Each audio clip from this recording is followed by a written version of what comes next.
inggih pendeta kang kaekwati Dasa Kurawa ing Sandhyadri Widasa 10 Purwitan Natati tae duwe kang kasokan ngatos sinebing pertilikan petik samudra loyo kapengken sanyarga rawas. Para diri gatan kadhe kang dilupit ing mantian nggih. Pesanggrahan Cemara Sewu namaning Bagiratri ya Bengawan Bagiratri.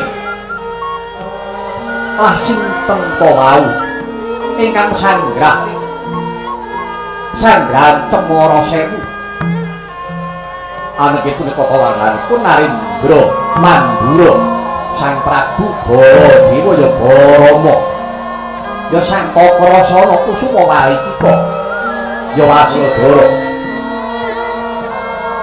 Apa to sababe sing Narata nindakaken dharma anglampahi matirta wonten Sunaparing Bengawan Bagiratri nalika semanten kasihku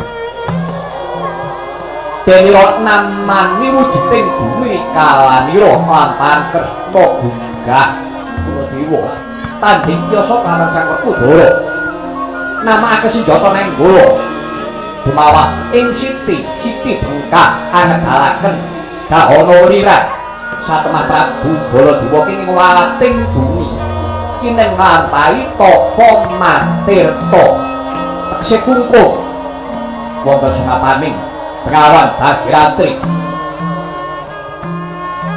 Atur ingkang rayi Narendra Dwarmati Prabu Sri Bathara Kresna Sang Prabu kinarsakake juga kalamunta wis ana pratandha Sekar Trate Megar. Ing mriku wonten wujuding Sekar Trate ingkang minangka tetenger parandene Engga Spriki. Sekar Tunjung inggih Sekar Trate Dere Megar. Lajeng tenta ingkang nggamung Bengayun kajawi kang putra pulunan. Putra Dwarawati Satriya Tambak Mas ingkang kekasih Raden Setyaka.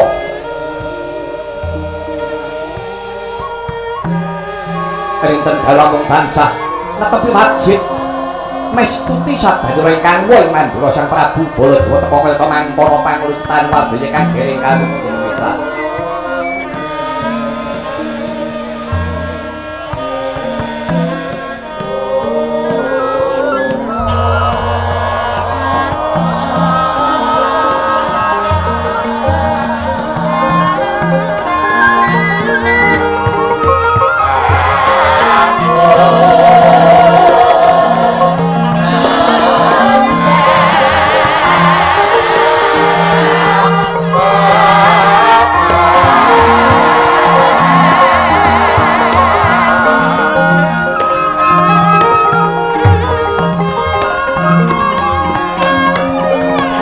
Nanging kadung nangkong rasan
lenggah nyosan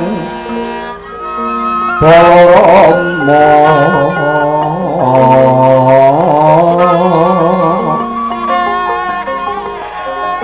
pari pakso angodari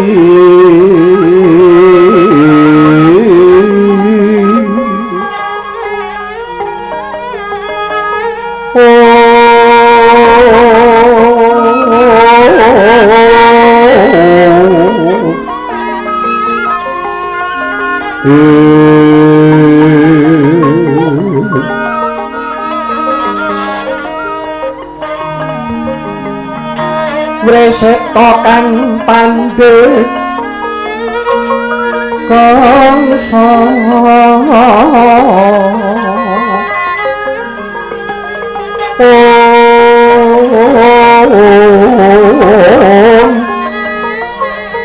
sinome linuting gending kawitoyaron ageng tinarimre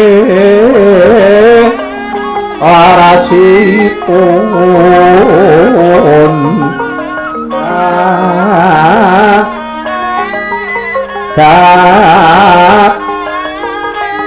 ora dina ingkang swasa datanpa rukmi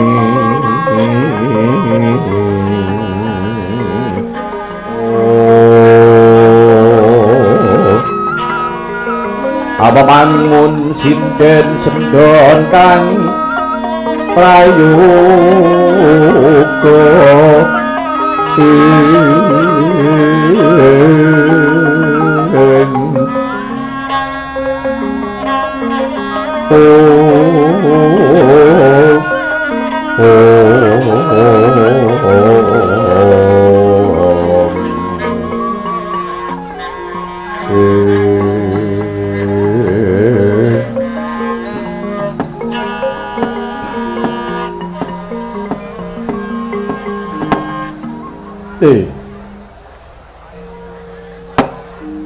ya jagat dewa Bathara ya jagat pangestu para Jewang Suksma mangadi duwe ngayomana sagung para dasih nimah kayuwananing sun putraku nggih wong bagus putraku wong sigit Siyaka kanggo wonten timbalan ngadawi Kanjeng Prabu keparing nimbali kelawan ingkang tra ing tambak mas pun Setyaka Yoko, kula wonten dawuh wae. Kowe aja jeleh, kowe aja bosen. Anggon mula ladi kelawan punwa ing Mandura. Sabab anggonku tumindak kaya mengkene iki mau nggih, ora liya punwa. Wong mituruti apa kang pangandikan wong atuwanira Yayi Prabu Sri Bathara Kresna. Rikalan wong atuanmu tapa sari ana makambang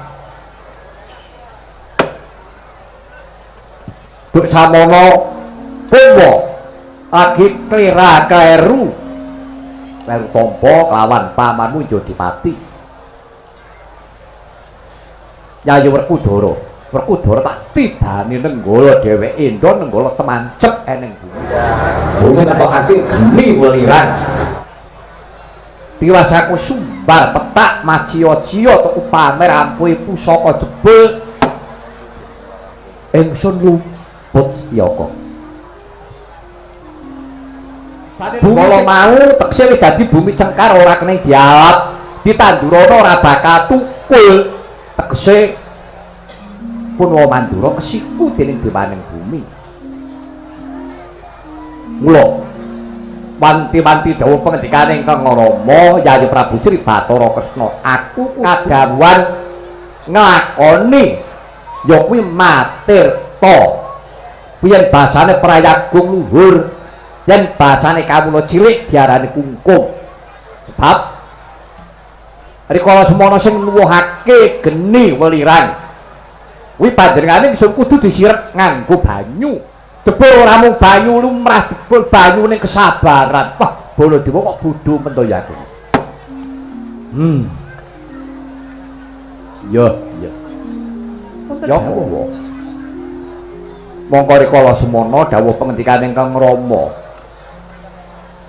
Yayi Prabu Sri Bathara Kresna aku dikeparengake jugan. Rikala semana rak digawani Sekar Tunjung tekse kembang trate. Inggih wa. Yen kembang trate kae wis megar tekse wis rampung nggonku Tapa Matirta iki tekse gale tok pangan. Yoko kembang trate wis megar apa durung? Panjenengan Kang Puspitarum kasiliring Samirama mrit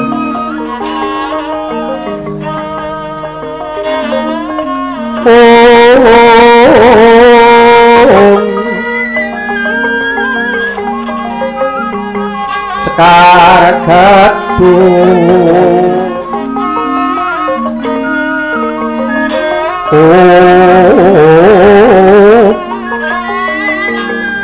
ngadanyo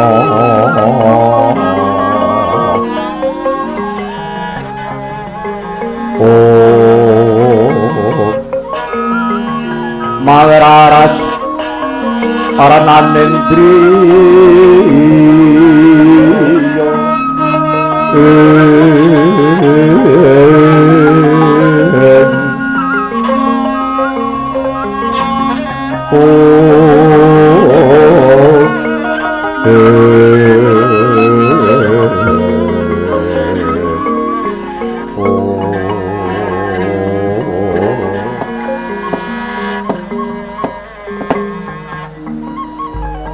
Prabu piye Setyaka sedaya kalpatanipun ingkang putra Diagung Pangaksama Paduka wa iya dereng wa durung kepiye dereng megar wa seprana tekaning sprene meh setahun ki ora megar nggih estunipun mekaten wa dereng apa mudar apa piye kembang trate kae nek pancen mati kon ganteni sing urip gesang kok wo urip gesang wo mongko ngene ya Setyaka sing tak arep-arep rina pantarane wengi sing tak arep-arep rina pantarane wengi supaya aku iki enggal ngrampungi nggonku nindakake matirta yen wis rarakan nekseni dumadine preng gedhe Baratayuda Jaya Pinangun monggo pangandikane wong atuwanira Nyai Kresna anggonku nglakoni tarak brata matirta iki ora doh bakal dumadine preng gedhe Baratayuda ora Baratayuda iki wis wiwit apa durung to Setyaka dereng kok wa dereng saestu wa durung dereng mangke menawi sampun nggih wonten pawarta to wa mestine ya ngono ning gumunku ngene iki lining Bengawan Bagiratri iki pirang-pirang dina iki banyune kok butek gandane arus banger bacin nganti kaya aku iki tak pungkasana tak rampung ana nggonku Matirta nganti nggonku golek panggonan nyingkir jalaran banyune kuwi butek kuwi jane ning apa to Setyaka dhuwur kono ki ning apa tingalipun Jawa deres wae lajeng nuwuhaken banjir bandang kathah siti ingkang longsor lan malihipun menika sampun wanjinipun kathah banjir utawa kathah bena lho la iya upamane ngono kok dadi pala mangsane aku tau weruh eneng batang jaran keli bangkene kebu sapi kereta pating jepapang kae bangsane ngopo pun inggih mriku banjir bandang kadi dene kenging pagebluk Mayangkara teksipun dados Jawa deres banjir bandang menika bahenipun wong menika ngatutaken Raja Brana menawi perlu griya kemawon ingkang ageng-ageng kathah ingkang sami kentir menika wae semangka madyaga wasidadara mulat yekti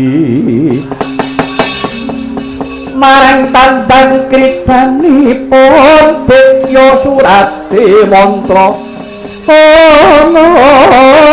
tan saranta nengga sigra pinusus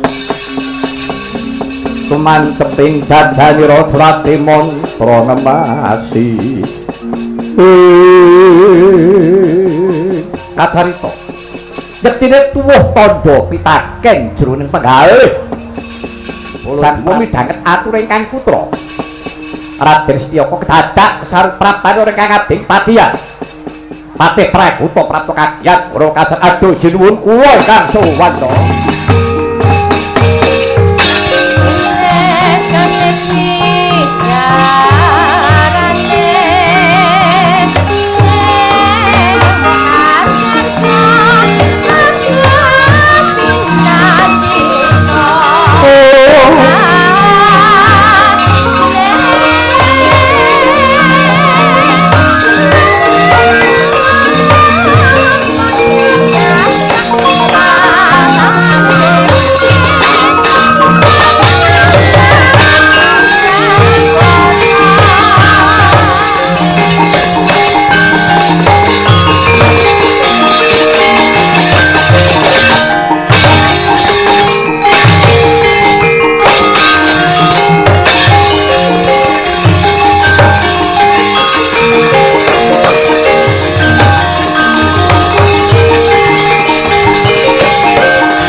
Praguta sing prapta iki.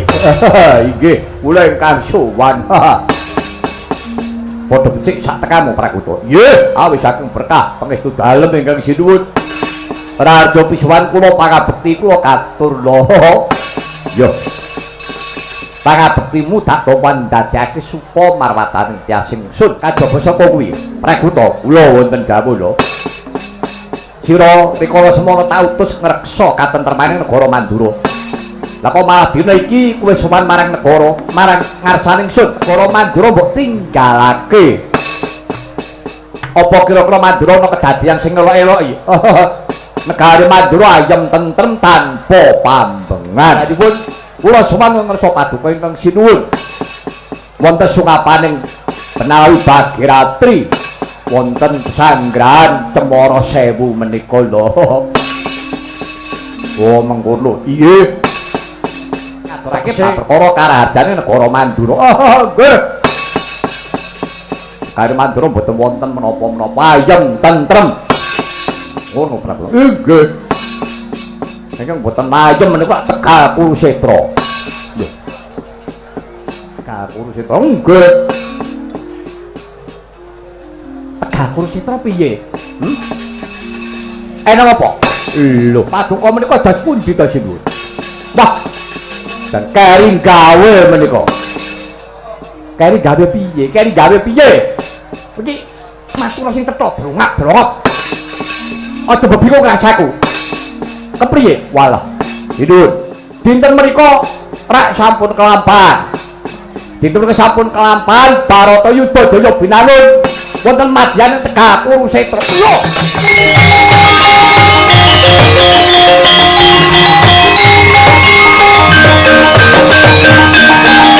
Dadi tetewa dina iki perang gedhe Barata Yudha Jaya binangun wis nggih sampun perang gegempuran menika telas-telasan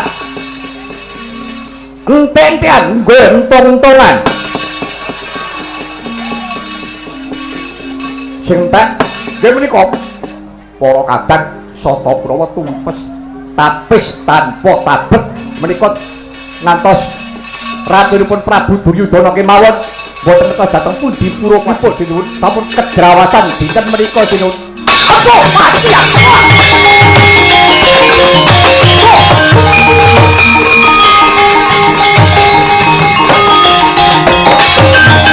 Setyaka karepmu ki piye ora dosa ora perkara Praguta iki ora ditakon-takoni luwih dhisik Anggo tibane gaman saka mburi. Setyaka. Mandeka Setyaka, kamu ki piye?